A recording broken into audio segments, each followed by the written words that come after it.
Tuloy pa rin daw ang buhay para kay Raymart Santiago sa kabila ng pinagdaraanan ngayon ng kanyang pamilya.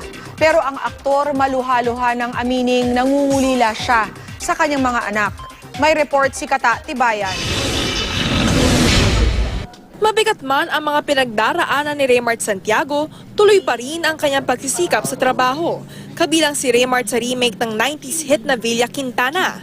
Aminado aktor na hindi niya ninais na lumabas sa media at malaman ng madla ang problema nilang mag-asawa.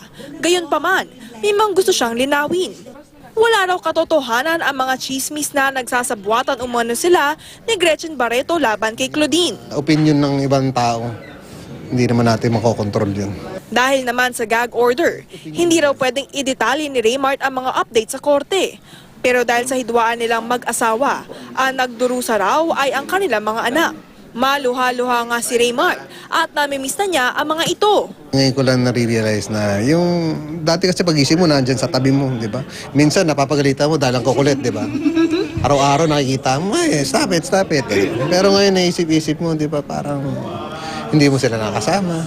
Kung hanggat kasama niyo yung mga anak niyo, hanggang nakikita nyo, treasure nyo, parang ano nyo, hanggang may time ka na extra time, wala kang trabaho, ibuhos mo yung oras mo sa mga anak mo.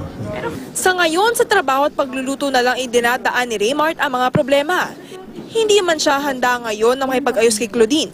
Umaasa siya na mairaraos din nila itong pagsubok. Hindi mo nakakabuti sa amin dalawa to. At the end of the day, pareho kaming talo dito.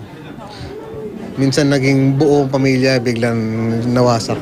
Katatibay nakatutok, 24 oras.